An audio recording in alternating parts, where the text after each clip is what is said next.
নমস্কার বন্ধুরা, আজকে তোমাদের সাথে খুব সহজ একটি রেসিপি শেয়ার করব। সেটা হচ্ছে আলুর পরোটা। আলুর পরোটা কীভাবে নরম আর তুলতুলে করে বানানো যায় সেটাই তোমাদের সাথে শেয়ার করব। আশা করছি নতুনদের খুব কাজে আসবে। রেসিপিটি ভালো লাগলে লাইক কমেন্ট করতে ভুলো না। আলুর পরোটা বানানোর জন্য আমি প্রথমে একটি বড় বাটিতে 2 কাপ আটা নিয়ে নিয়েছি।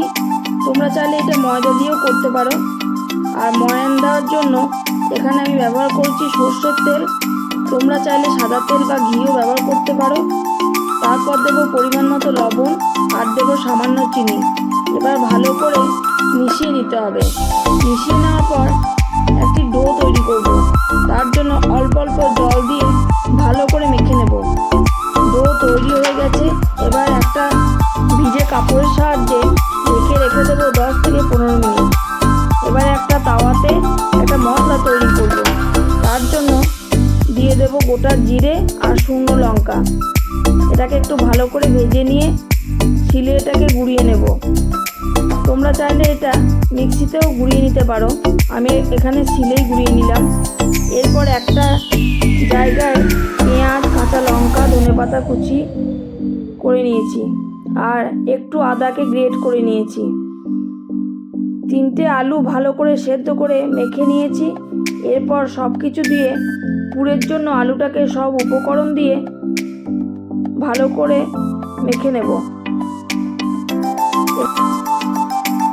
ভাজা মশলাটাও দিয়ে দেব, একটু লবণও দেব আর একটু সরষের তেলও দেব। তারপর আটা থেকে লেচি কেটে নেব। একটু বড় বড় সাইজের লেচিগুলো কাটবো। লেচিগুলো কেটে নেওয়ার পর লেচির মধ্যে হাতের সাহায্যে পুরটা দিয়ে ঢেকে দিতে হবে। এমনভাবে ঢাকতে হবে যাতে বেড়ার সময় পুরটা বাইরে বেরিয়ে চলে না আসে।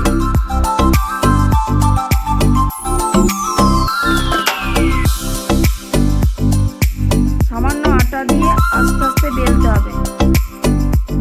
একটু মোটা মোটা করে বেলতে হবে।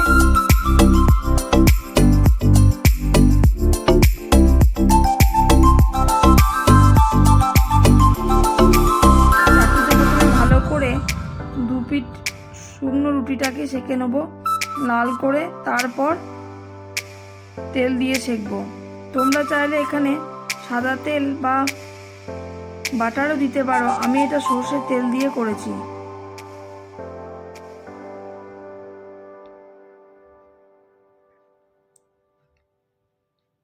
কি সুন্দর নরম তুলতুলে পরোটা আমার রেডি।